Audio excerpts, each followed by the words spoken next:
Berdoa mulai.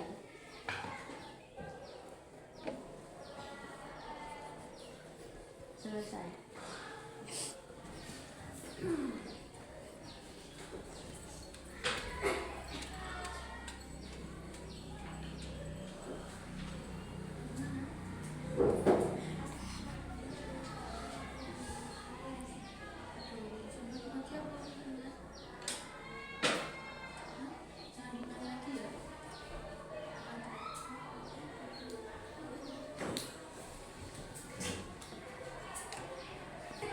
Sekarang kita lanjutkan pembelajaran kita yaitu tentang organisasi dalam kehidupan makhluk hidup. Silakan dibuka bukunya halaman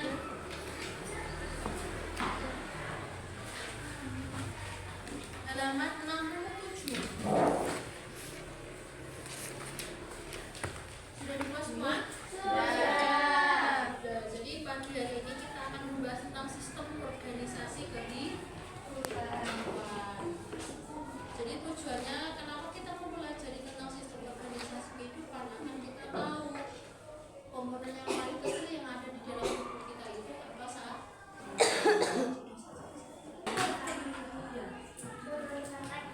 Mulai 1, 2, 3. Jadi kita kemarin membahas tentang apa?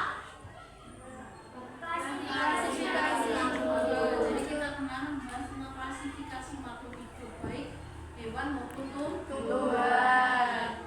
Yang masih ingat pelajaran kemarin dibagi menjadi berapa klasifikasi makhluk hidup terutama hewan?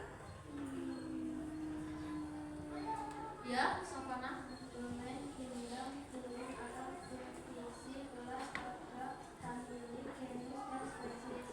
Ya, itu jadi klasifikasi atau takson dari hewan. Terus kemarin kita juga membahas kenapa klasifikasi makhluk hidup itu penting dilakukan. Ada yang tahu?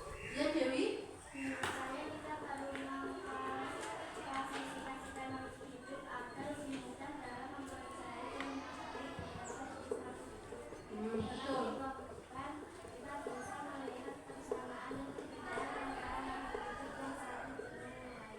Nah, jadi betul yang dikatakan Dewi, kenapa kita perlu mengklasifikasikan makhluk hidup supaya kita bisa membedakan antara hewan dan juga tumbuhan. Karena kalau kita lihat di Indonesia itu sendiri jenis hewan dan tumbuhannya juga beragam, apalagi kalau kita mempelajari seluruh dunia.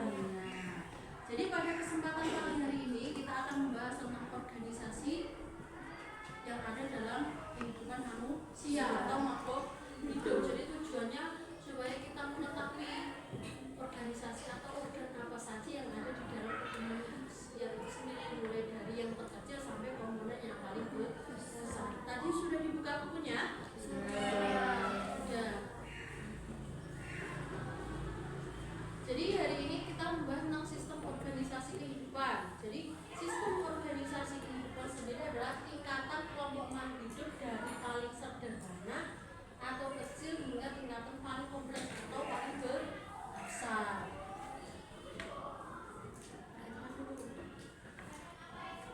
Yang pertama yang akan kita bahas yaitu di mana tingkatan ada di sistem organisasi kehidupan akan dimulai dari molekul, kemudian organel, kemudian sel, jaringan, organ, sistem organ, organisme, populasi, komunitas, ekosistem, bioma, dan juga biosfer. Jadi itu yang dinamakan dengan klasifikasi makhluk hidup.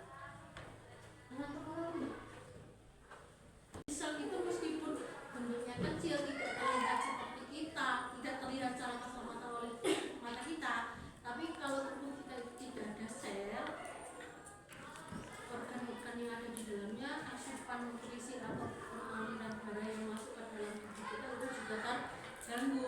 Makanya ketika contohnya ya ada orang yang menderita kanker, yang akan dilumpuhkan dulu kan selnya, sel kankernya, soalnya sel kankernya sudah menyebar sampai ke dalam tubuh kita, otomatis organ yang ada di dalam tubuh kita itu tidak bisa bekerja secara maksimal. Kedua yaitu organel.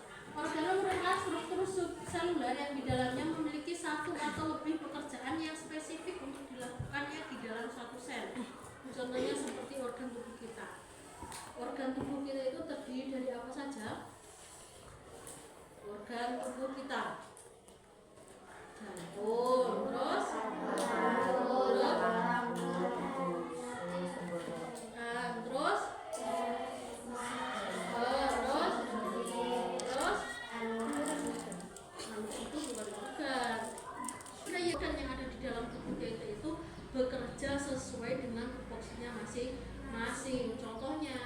Jantung kan gunanya untuk memompa darah. Orang mungkin dia digunakan untuk bernafas. Contohnya paru-paru, dia sistem kerjanya untuk bernafas, menerima oksigen yang masuk, mengeluarkan lagi. Tidak mungkin dia mencerna makanan. Jadi semua organ tubuh yang ada di dalam tubuh kita itu bekerja sesuai dengan tupoksinya masing-masing.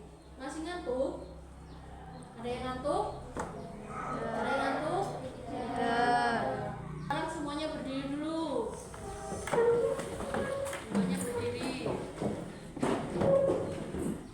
Ya, silakan kita ke depan dulu untuk olahraga ringan supaya teman-temannya rileks, tidak mengantuk. Bersama dengan Natasha, masuk depan dulu.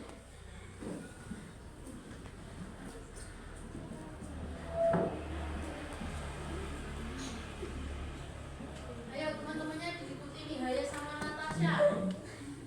Sudah sehat.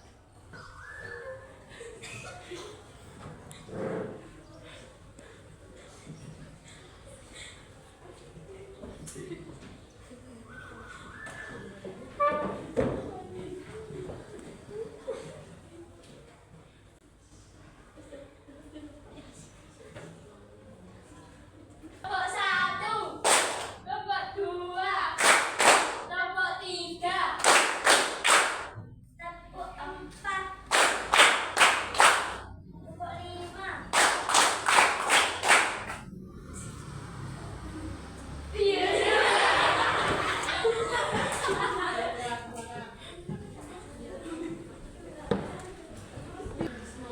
Kalau organ yang ada di dalam tubuh kita tadi seperti jantung, paru-paru, otak kita.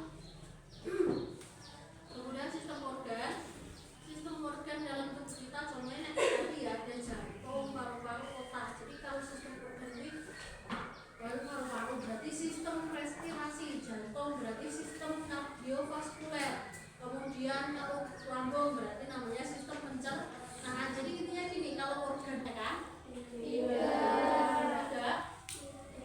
kalau tidak ada silakan salah satu menyampaikan kesimpulan pembelajaran kita pada hari ini. Ya, ayo Bapak. Setiap saya memiliki aturan yang dilandasi yang berdasarkan prinsip dasar tersebut. Pada organisme berdasar satu semua reaksi perilaku namun pada organisme berdasar batas seperti satu sendiri. Setiap sel bercampur pada sel lain.